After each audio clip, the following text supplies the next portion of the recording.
Começa agora o Jornal da Cultura com William Correia.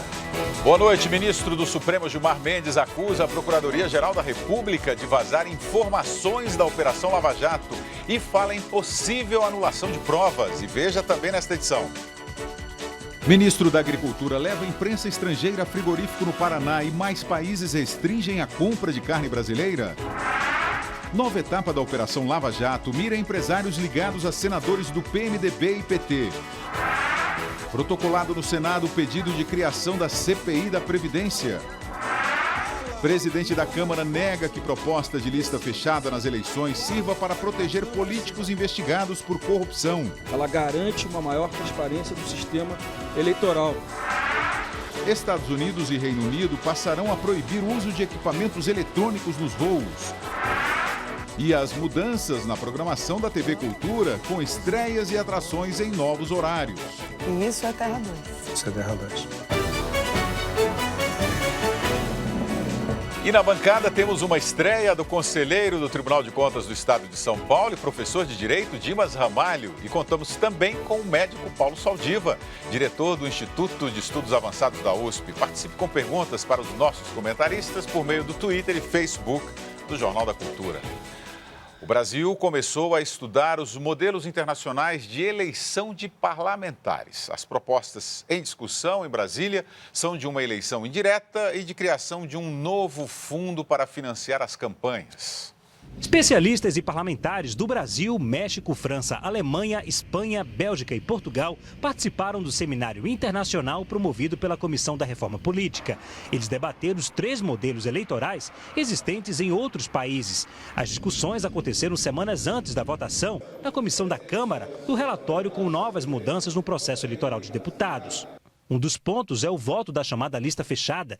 Em vez de o eleitor votar em candidatos individuais, como ocorre hoje, votaria em um grupo de nomes pré-estabelecido pelos partidos. Nós precisamos mudar o sistema, precisamos encerrar esse ciclo, precisamos afastar o candidato do dinheiro. O presidente da Câmara, que defende a lista fechada, negou que este modelo poderá proteger políticos. Certamente a Alemanha, Portugal e a Espanha, elas não têm uma lista pré-ordenada para esconder nada. Elas têm uma lista pré-ordenada que é o contrário.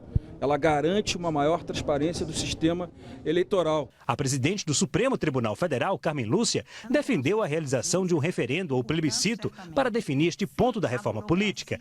Para ela, caberia ao eleitor escolher o modelo ideal. Outro ponto que será discutido é a criação de mais um fundo com dinheiro público para financiar as campanhas eleitorais.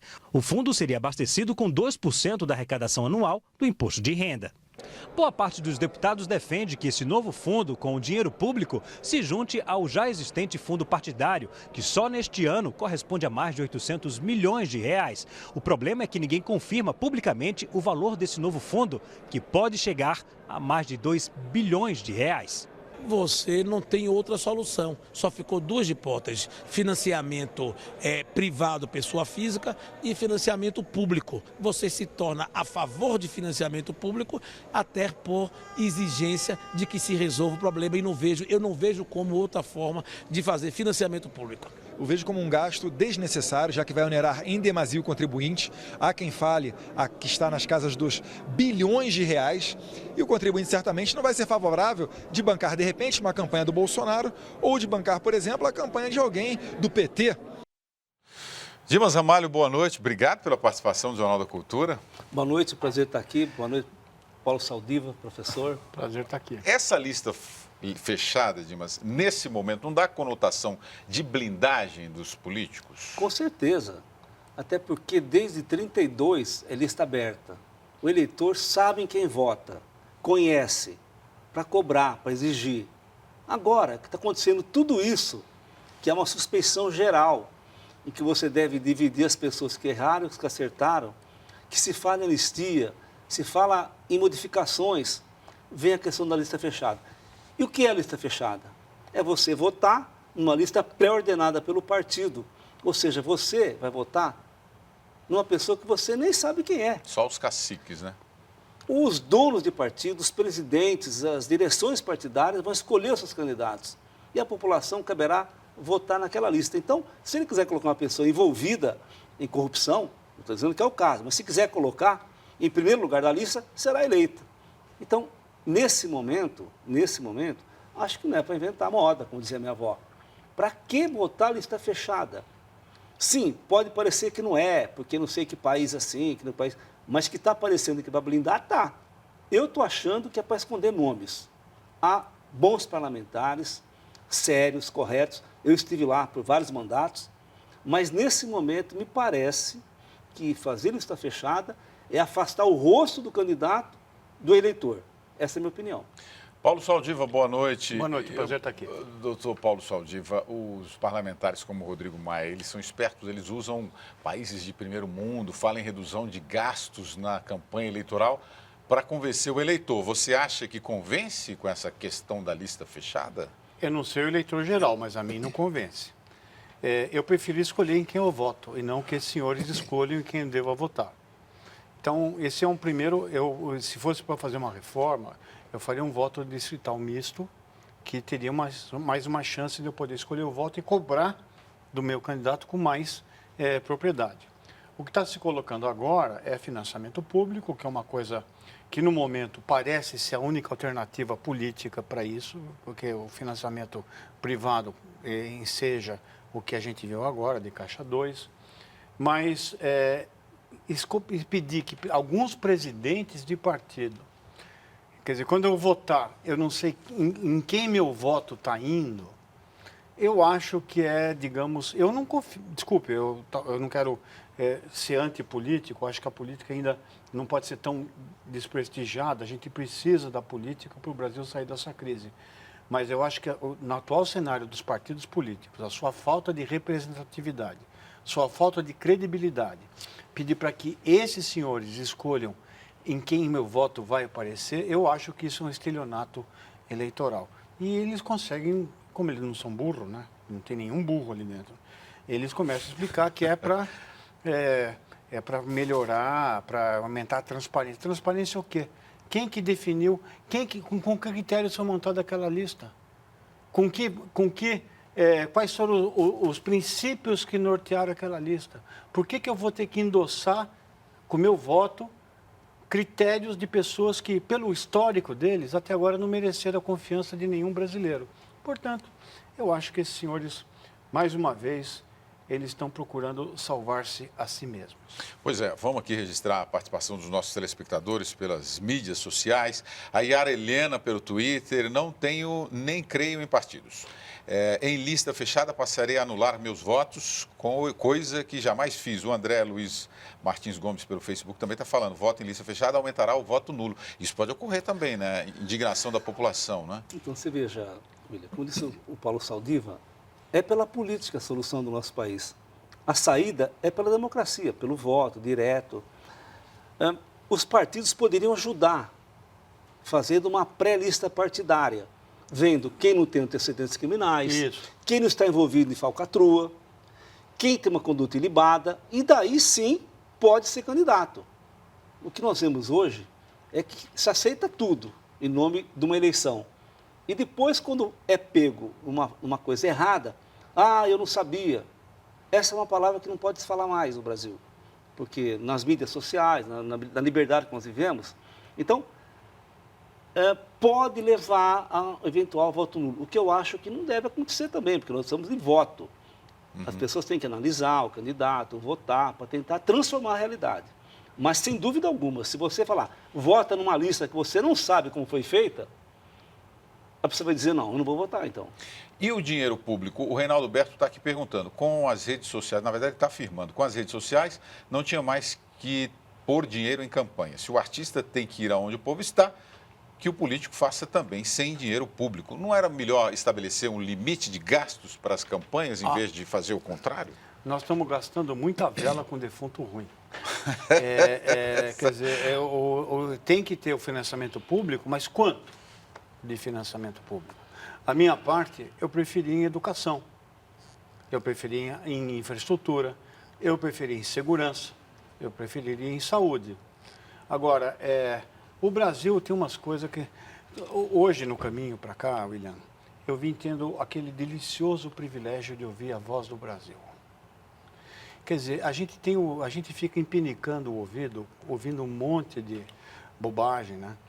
Quer dizer, a gente é obrigado a ter uma agência que transmite compulsoriamente coisas que só interessam aos deputados, no momento que a cidade está parada. A mesma coisa é financiamento público, sim, mas não qualquer financiamento. As redes sociais, o telespectador está absolutamente certo. As redes sociais hoje permitem uma capilaridade desde que você tenha propostas.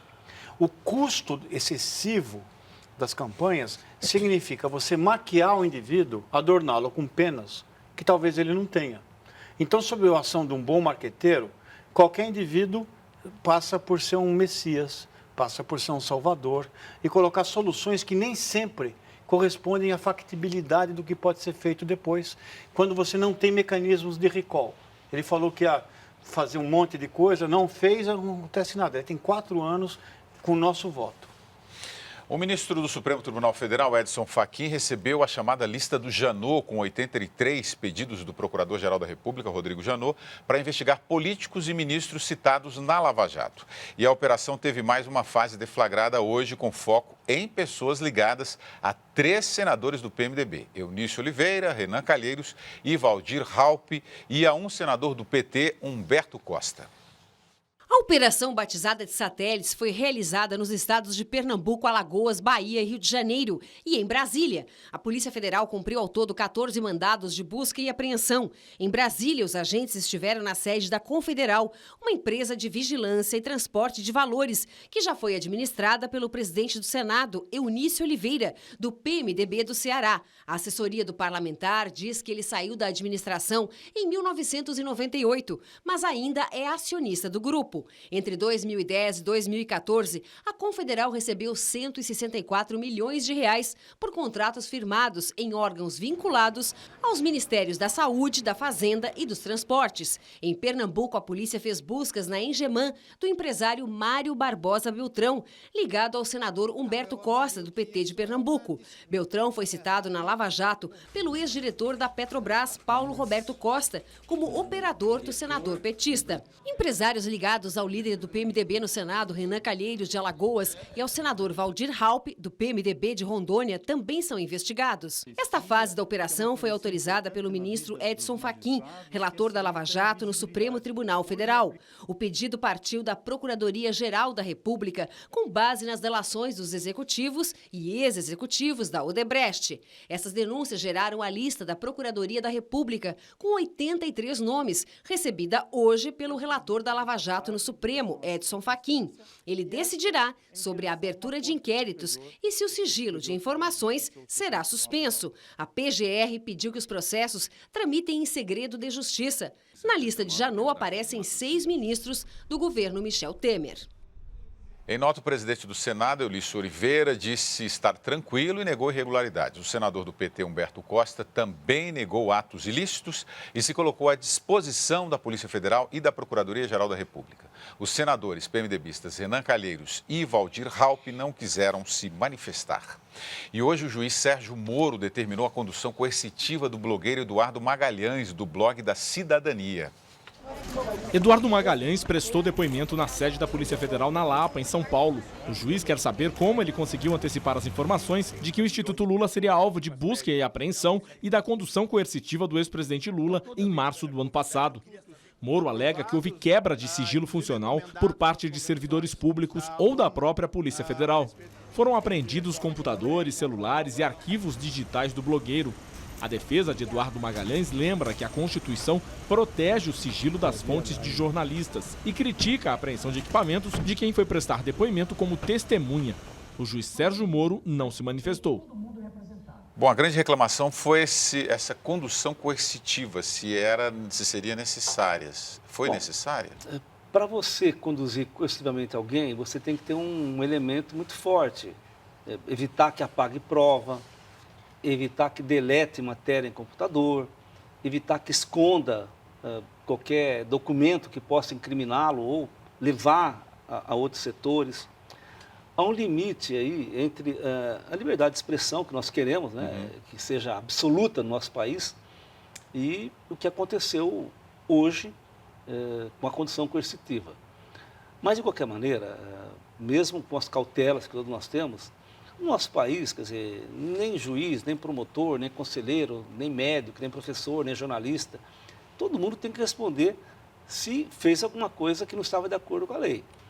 Mas eu sempre temo quando a liberdade de opinião, de manifestação, no nosso país, de certa maneira, é cerceada. Isso me causa preocupação. Não esse caso específico só, mas em qualquer situação. No município pequeno, porque falou do prefeito, do vereador, já tem uma pequena pressão. No município maior, porque criticou esse ou aquele setor financeiro, não só político. Então, toda vez que um jornalista, outra vez que uma pessoa que atua na imprensa recebe uma condução coercitiva, eu acho que tem que tomar cuidado em relação a isso, para que isso não leve o temor para que essas pessoas se manifestem. Saldiva. Não fez bem. Não foi uma coisa que ajuda. Quem não fez bem? O fato. Eu acho que não se pode ter crime de opinião. Essa é uma das coisas que não fica bem. Quer dizer, conduzir coercitivamente alguém por uma opinião, ou por um fato que colocou no blog, você pode processar se o fato é inverídico.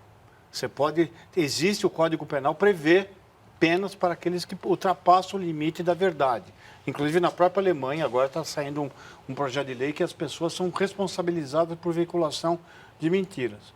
Agora, levar o indivíduo para ser ouvido em juízo à força não é um bom exemplo que o Brasil está precisando agora. O Brasil está precisando de entendimento e de soluções. E eu acho que isso não vai ajudar o cenário do país. Durante a reunião da segunda turma do Supremo Tribunal Federal, esta tarde, o ministro Gilmar Mendes, presidente do TSE, atacou a Procuradoria-Geral da República. Disse que os vazamentos da Lava Jato acontecem no Ministério Público e cobrou explicações da Procuradoria. Gilmar Mendes lembrou que divulgar informações sigilosas é crime, fato que, segundo ele, os procuradores não desconhecem. O ministro se posicionou a favor da anulação de provas divulgadas nos vazamentos. Para ele, provas apresentadas de forma ilícita devem ser descartadas dos processos. Saldiva, qual que é a intenção do ministro em falar isso hoje? Não sei, eu acho que o ministro Gilmar Mendes, ele fala um pouco a mais do que o ministro Supremo deveria falar. Ele tem uma tendência a um holofote que é muito grande. Ele já criticou projetos de lei, ele tem todo o direito de se expressar nos autos. Se ele acha que, de fato, ele tem que inviabilizar provas, ele tem todo o poder para isso. Mas criar uma disputa entre a Procuradoria-Geral e outra coisa, por que outros vazamentos ele não se manifestou de uma forma tão, digamos, veemente? Né? Se tem uma coisa, você quer divulgar alguma coisa no Brasil, você faz uma delação que sai no dia seguinte, sigilosa, que no dia seguinte está em todos os jornais. Bom, por que isso não é... Mas isso não é só no Brasil, isso é no mundo. No mundo. Você tem relações pessoais entre jornalistas e procuradores e membros. É muito difícil você fazer uma delação sigilosa. Agora, eu acho que, de novo, não ajuda a democracia um ministro do Supremo, que tem todo o direito e todo o poder de se manifestar nos autos, se manifestar na imprensa. Então, isso diminui um pouco o Supremo, porque ele passa a ser um player, um emitidor de opiniões. E juiz não deve emitir opiniões, ele tem que se pautar pela lei e pela sua consciência. Dimas, agora teve ele pontuou, né? Ele fez uma denúncia em relação ao Ministério Público, né? A Procuradoria, não é isso? Eu acho que a Procuradoria tem feito um bom trabalho. Alguns podem dizer, demora um pouco mais. Evidente, mas tem que ter consistência. Nesse caso específico, eu discordo do ministro Gilmar Mendes. Aliás, ele é ministro, ele é do Supremo, ele é do TSE. Se houve vazamento, ele disse que houve vazamento, que dê o nome. E por que o Ministério Público teria vazado? Essas delações, essas informações passam por vários trâmites. E por que o Ministério Público teria vazado? O que interessa ao Ministério Público, que é quem vai fazer a prova, que vai fazer a denúncia, vazar a informação? Ao contrário, nesse momento, quem vaza a informação é quem quer melar o jogo, é quem quer anular processo. é quem quer dizer que tem vazamento seletivo, é quem está incomodado com as investigações, ou seja, setores de corrupção. Que não é o caso, evidentemente, não é o interesse que eu estou dizendo aqui do ministro de Armamentos, pelo contrário. Mas ele, se diz que há vazamento do Ministério Público, ele deve apontar ao Ministério Público, pedir inclusive que seja feito um inquérito para investigar.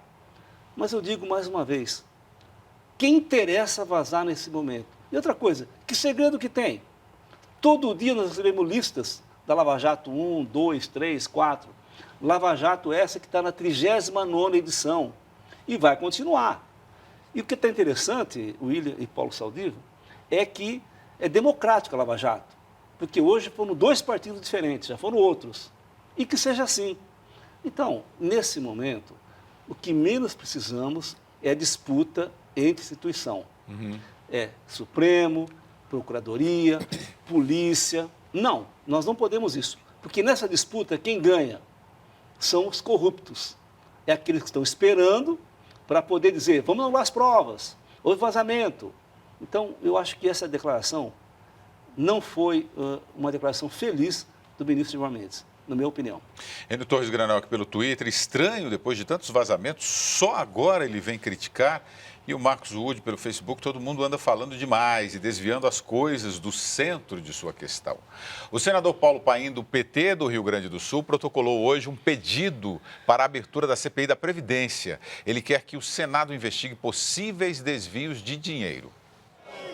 O pedido foi assinado por 47 senadores. Paim protocolou o requerimento acompanhado de líderes de sindicatos e de movimentos sociais que gritavam palavras de ordem contra as reformas da Previdência, trabalhista e contra o projeto que regulamenta a terceirização. Não, não, não! A terceirização!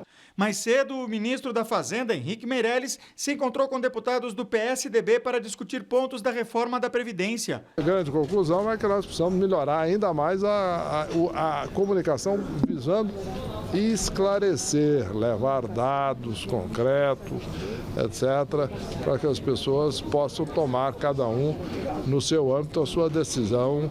Não é uma vontade ou uma opinião, é uma necessidade.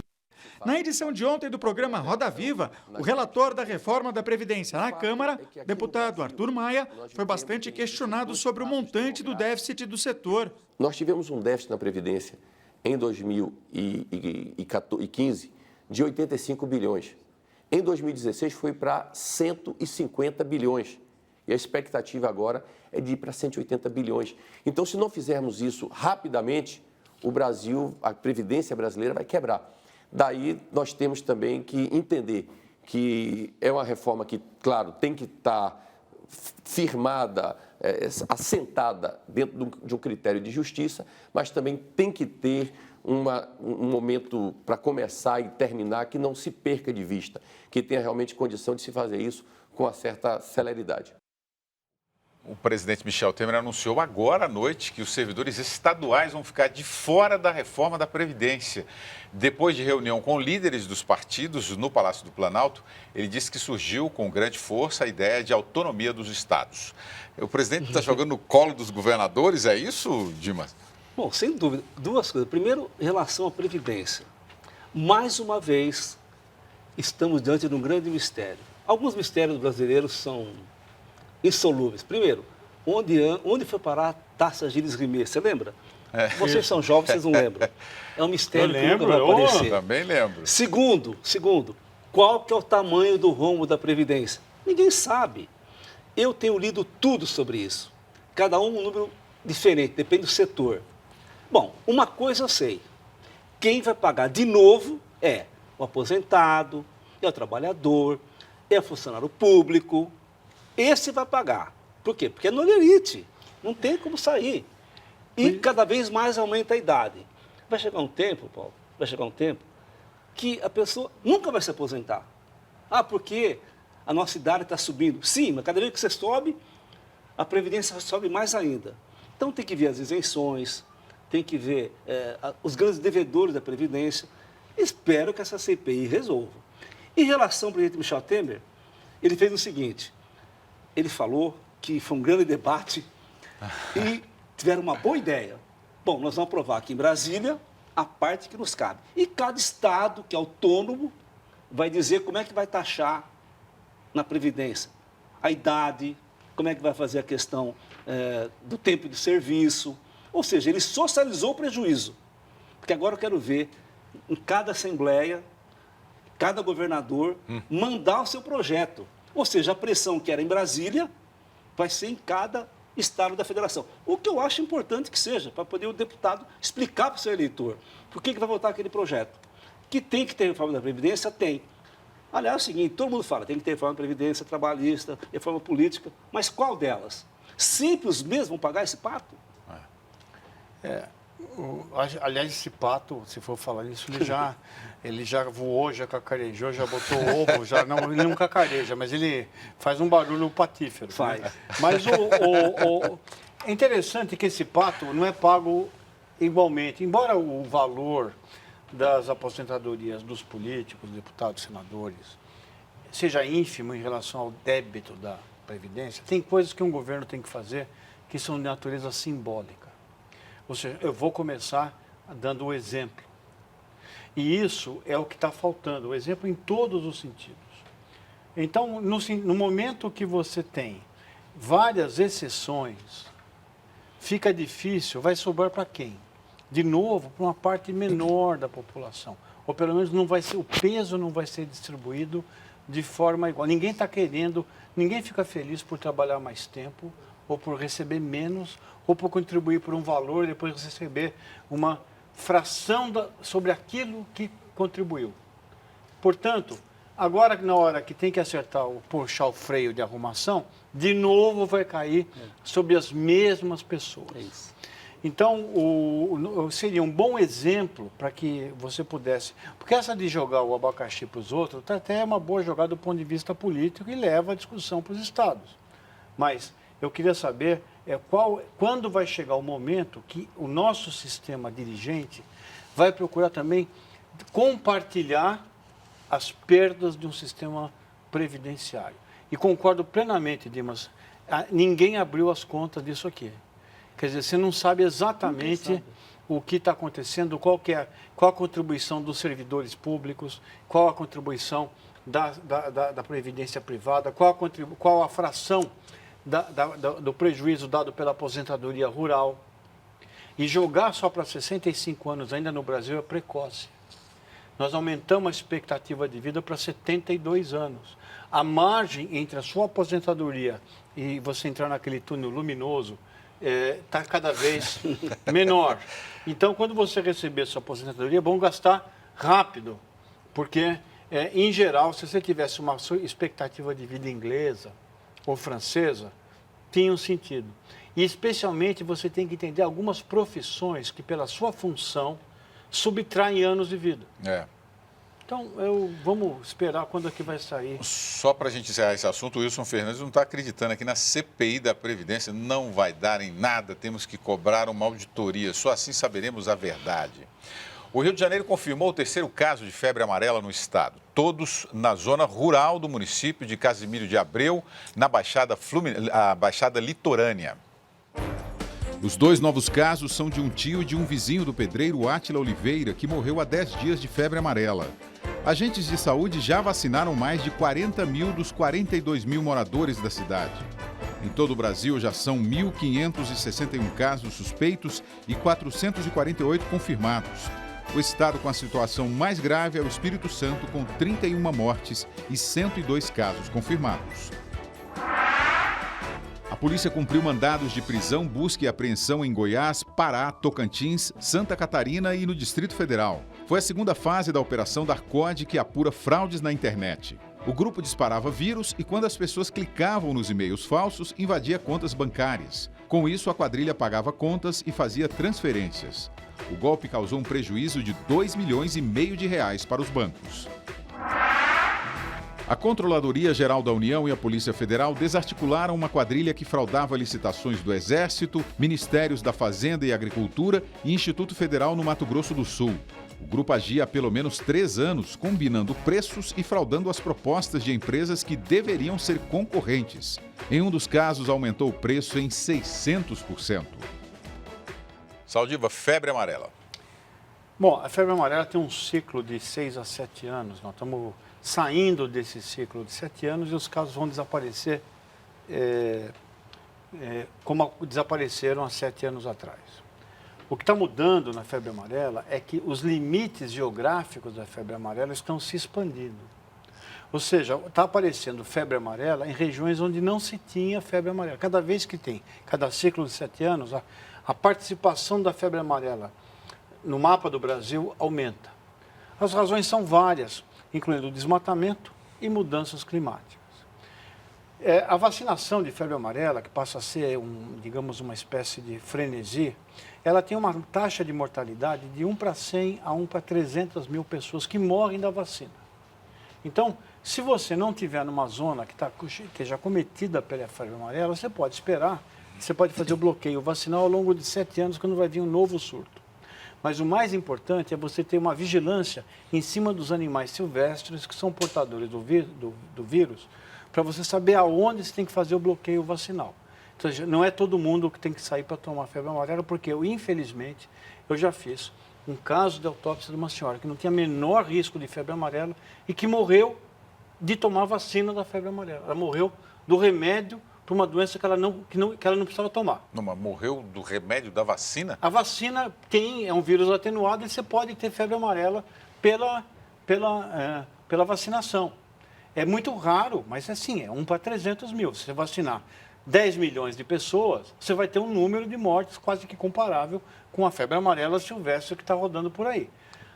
Mas é muito importante vacinar, né, Saldiva? Depende se você estiver numa região de risco. O que está acontecendo é que você está tendo, pelo risco, pela falta de informação, pessoas que não precisariam tomar febre amarela estão indo tomar para se proteger de um risco que talvez o risco da vacina seja maior do que o risco de você contrair a doença.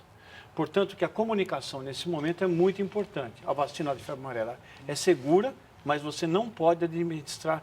Primeiro, não tem vacina para todo mundo.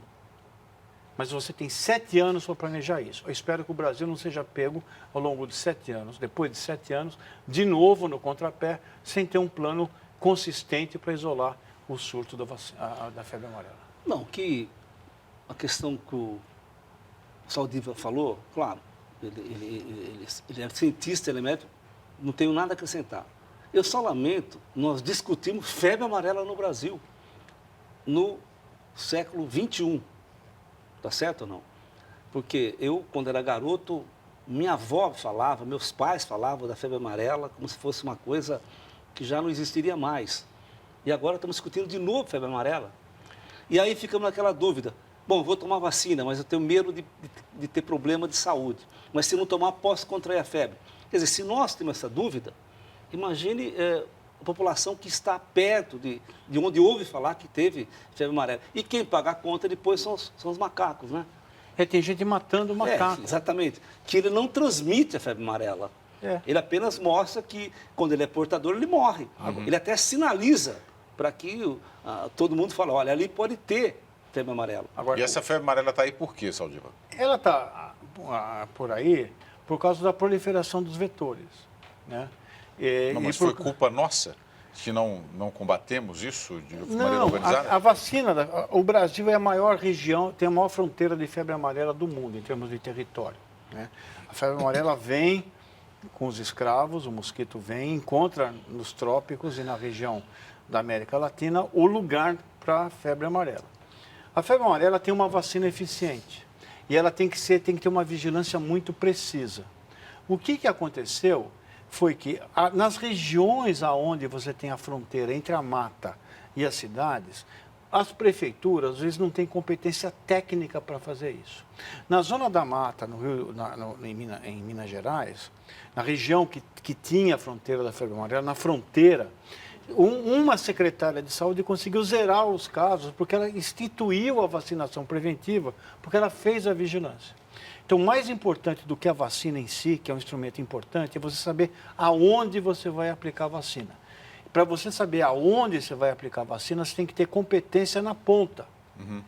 E é isso que hoje teria que ser importante, fazer um treinamento importante para as secretarias das pequenas prefeituras saberem lidar com o problema.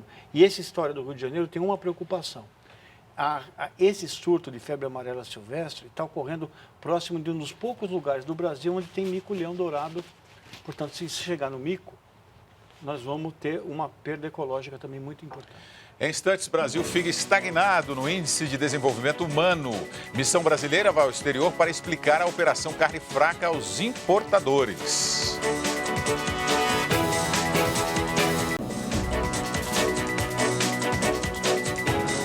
O ministro da Agricultura acompanhou hoje a fiscalização em um frigorífico no Paraná que pertence ao grupo JBS. O local está entre as 21 fábricas investigadas pela Polícia Federal na Operação Carne Fraca.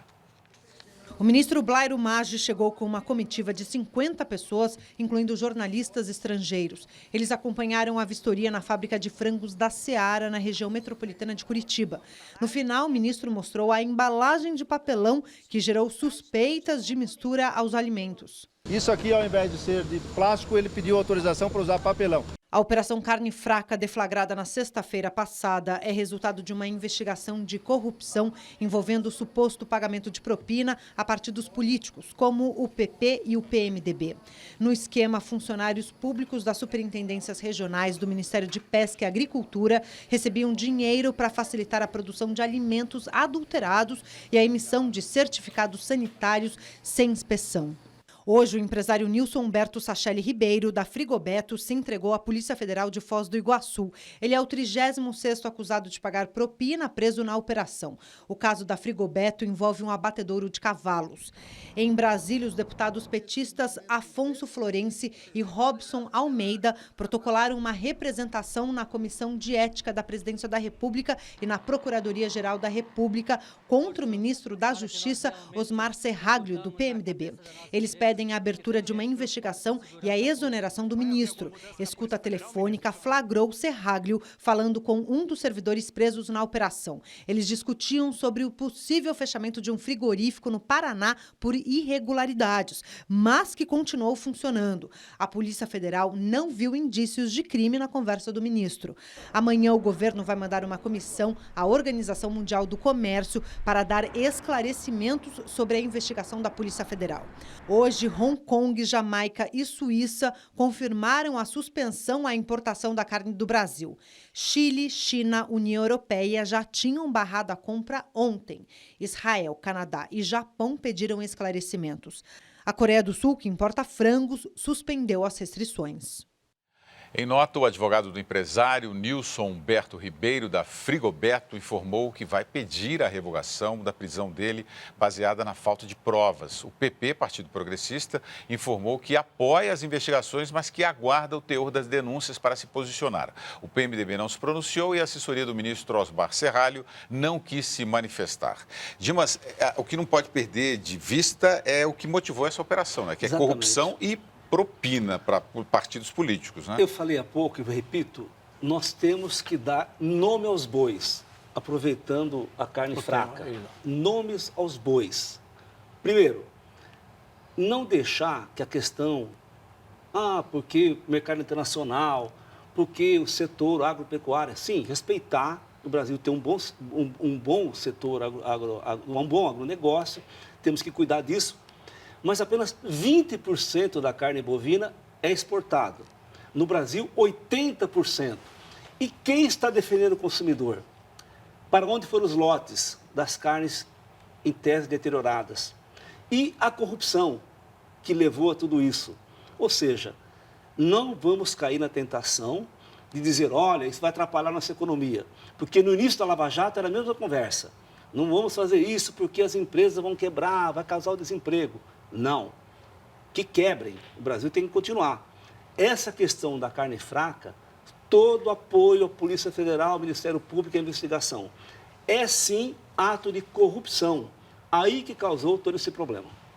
Saldiva, o que de fato, sabendo todos esses essas informações foram divulgadas da operação, que de fato traz risco para a saúde da gente, do consumidor? Bom, a carne deteriorada, veja, primeiro o Brasil tem um bom sistema de vigilância sanitária. Vamos colocar, o Brasil está longe de ter um sistema de saúde de vigilância sanitária ineficiente, porque talvez falte fiscal. O que houve aqui é que com essa aglomeração de grandes frigoríficos, você tem fiscais residentes. E o fiscal residente, ele fica lá um tempo, ele cria relações promíscuas. Aliás, eu não acho que o ministro da Justiça fez um crime explícito, mas que houve tráfico de influência, sim. O que tem que haver um deputado federal para saber se o frigorífico vai ser embargado ou não? O lobby político é outro, pode trabalhar com leis, o legítimo é isso, defender os interesses no parlamento, mas não interferir com uma decisão técnica. Então, o que acontece é que a carne deteriorada, ou ela dá diarreia, por contaminação, todos nós já passamos por esse piriri, mas o que pode acontecer, eu vou citar um exemplo do Japão. Nos anos 40 e 50, o Japão tinha uma epidemia de câncer de estômago. Por quê? Ele não tinha o hábito da refrigeração e consumia muita carne, principalmente pescado cru. E isso fazia a produção de nitrosaminas pela ação das bactérias. Quando os japoneses foram para o Ocidente e começaram a ter os benefícios da manutenção e da refrigeração, impedindo o deterioramento da carne, caiu a incidência de câncer de colo, de intestino. Então, por isso que eu acho que a vigilância sanitária tem que ser fortalecida. E nenhum fiscal poderia ficar mais do que 2 anos ou 1 ano no mesmo local, senão não funciona. A Operação Carne Fraca, que pôs em xeque a credibilidade que o Brasil conquistou no mercado internacional, retrata bem outros momentos do país abalados por investigações. Simone é empresária e gosta de praticidade. Sempre consumiu carne embalada e embutidos. Mas a Operação Carne Fraca provocou uma mudança de hábitos. Nós fomos ao supermercado, olhamos e não tivemos coragem de comprar. O medo, a falta de confiança é muito grande. E no domingo eu já peguei no açougue a carne separada, que eu vejo moendo na hora, que eu vejo cortando na hora, que é para ter a certeza da procedência da carne. Qualquer que seja o resultado da operação da Polícia Federal, o estrago já foi feito. O setor investiu pesado nos últimos 10 anos para associar credibilidade às marcas e agora vai ter que se esforçar em dobro para recuperar a imagem no mercado nacional e lá fora. Até o que a gente achava que era o nosso maior triunfo lá fora desmoronou. Então, o país está instável em qualquer zona.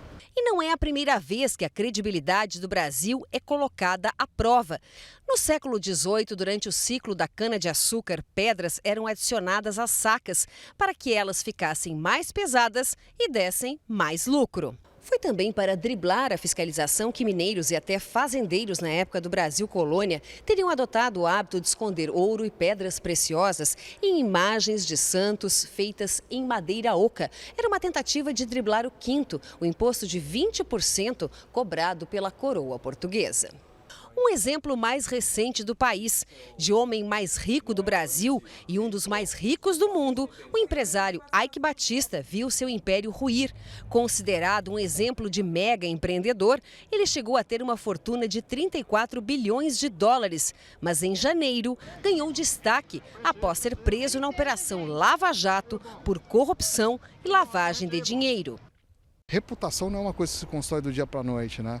Então, não basta só a visibilidade das suas ações de integridade, tem todo um processo de amadurecimento das pessoas e isso vai levar um tempo realmente para você conseguir resgatar esse patrimônio. E reputação, Saldiva, perde de um dia para o outro, né, da noite. Nessa área é muito difícil de voltar para trás, porque ela mexe com conteúdos muito profundos nossos. A comida, a qualidade da comida, principalmente aquela mãe que falou, eu não comprei porque ela tem medo de entregar para os filhos. Então, eu acho que esse pessoal errou, criou uma relação de promiscuidade com a fiscalização e misturou uma coisa que é técnica com política. Técnica, quer dizer, o político tem que lutar pelo negócio, mas não tem que interferir com o funcionamento do negócio.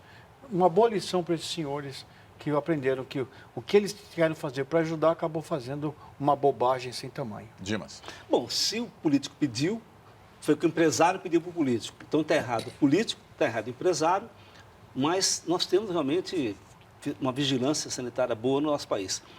Segundo ponto, eu espero que as pessoas comam mais carne, até porque não comem muito, porque é cara a carne no Brasil ainda. É cara, tá certo? E espero também que essa lição da carne fraca, dessa operação, não pare por aí. Que mostre nomes, lotes onde foram enviados, quanto foi deteriorado. Nós precisamos de clareza nesse momento. Transparência é o que precisamos. A seguir entram em vigor as novas regras da Lei Rouanet de incentivo à cultura.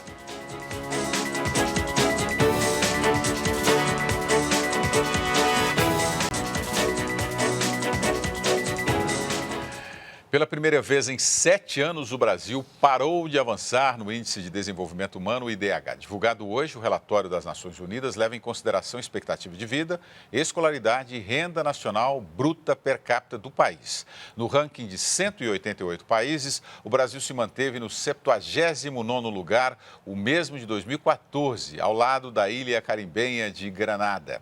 No Mercosul, o único abaixo do Brasil é o Paraguai. O Ministério da Cultura oficializou mudanças na Lei Rouanet que visam limitar os financiamentos e ampliar a transparência do processo. O anúncio foi feito hoje durante coletiva em Brasília pelo ministro da Cultura, Roberto Freire. A principal mudança está no sistema de prestação de contas. A partir de agora, todos os gastos com os projetos culturais serão mostrados em tempo real no portal da transparência do governo. E os recursos dos projetos serão movimentados numa conta única no Banco do Brasil, com cartões de débito e crédito. A captação de recursos terá limites. Pelas novas regras, o máximo será de R$ 700 mil para pessoas físicas e microempreendedores e de R$ 10 milhões para grandes empresas. Esse teto poderá aumentar 50% se os projetos forem no norte, nordeste e centro-oeste do país.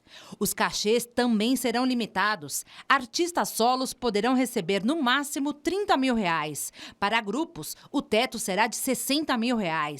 No caso de orquestras, o valor será de R$ 30 mil para o maestro e R$ 1.500 por músico. E o ingresso dos eventos da Lei Rouanet não poderá superar os R$ 150. É a resposta mais rápida e ágil em relação a esse processo da Lei Rouanet, para fixar sua permanência e a sua prestação de serviços de mecenato fundamental para a cultura brasileira. Veja a seguir as novidades na nova programação da TV Cultura e os exemplos de superação no Dia Internacional da Síndrome de Down. Não sou de fazer muita pressão, mas eu vou ficar na tua mão. Se você quiser não... E hoje estreia aqui na TV Cultura Terra 2, um programa que vai discutir as dores e alegrias do novo mundo em que vivemos. Tem uma coisa muito ridícula nessa música. O quê? O jeito que chamam a música. Droga eletrônica? É. A partir de hoje, a atriz Maria Fernanda Cândido e o psicanalista Jorge Forbes vão te levar à Terra 2. O objetivo do novo programa da TV Cultura é provocar uma reflexão sobre as questões do cotidiano, como o amor, o trabalho e o impacto das novas tecnologias. A gente está numa nova terra e tratando dos sintomas e das alegrias com receitas antigas, com receitas que não funcionam mais. Então a gente não consegue nem resolver nossos problemas e nem aproveitar as alegrias que Terra 2 tem. Com o Terra 2, a dramaturgia está de volta à TV e o telespectador também vai poder acompanhar um pouco dos bastidores do programa. Nossa, é bom isso, hein? A gente pode mais do que a gente quer. Nossa, que medo. No primeiro bloco, os atores discutem o tema do dia. No segundo, encenam a peça. Na terceira e última parte, refletem sobre o que foi apresentado. Não a música em si, mas as reuniões em torno da música eletrônica foram proibidas em alguns países. Terra 2 estreia hoje às 10h30 da noite, depois do Metrópolis. O que a gente espera é trazer o cotidiano das pessoas para que eles reflitam sobre esse momento de transição que a gente vive, que eles reflitam que eles estão em Terra 2 e que eles têm que mudar.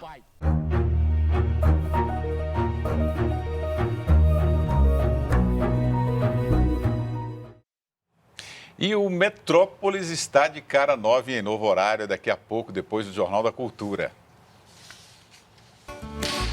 edição de hoje, o programa vai mostrar um festival no interior de São Paulo com receitas antigas da cultura paulista que quase já desapareceram, como a paella caipira. O Metrópolis agora apresenta 2 formatos. De terça a sexta, com 15 minutos de duração, vai ao ar às 10h15 da noite, com reportagens feitas em todo o país, notícias do dia a dia e uma agenda nacional de exposições, shows, cinema e teatro. No domingo, a partir das 7 da noite, o programa terá 1 hora de duração com reportagens especiais e entrevistas exclusivas. Não perca o novo Metrópolis daqui a pouco, logo depois do Jornal da Cultura.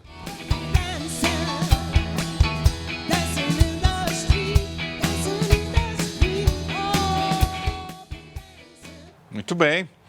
Paulo Saldiva, gostou, né, Paulo Saldiva? Boa noite para você. Toda vez que eu vejo isso, me reforça a necessidade de uma TV pública aberta, para poder preservar coisas que sejam caras e construtivas. Né? Muito bem. Fiquei feliz de ver a nova programação. Muito obrigado. Dimas Ramalho, boa noite. Muito bom, cultura forte, participativa.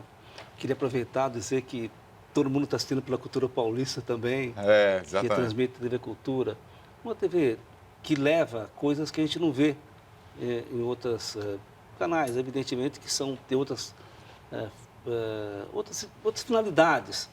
Então, a TV Cultura realmente é um patrimônio de São Paulo a serviço da cultura. Muito bem. Foi muito bom. Obrigado pela participação. Esperamos vê-lo mais vezes aqui no jornal. Vamos convidar. Muito obrigado. Boa noite aos dois. E como hoje é o Dia Internacional da Síndrome de Down, a gente termina esta edição com diversos exemplos inspiradores de superação. Não se esqueça de se inscrever no nosso canal no YouTube. É YouTube/Jornalismo TV Cultura. Uma ótima noite para você e até amanhã.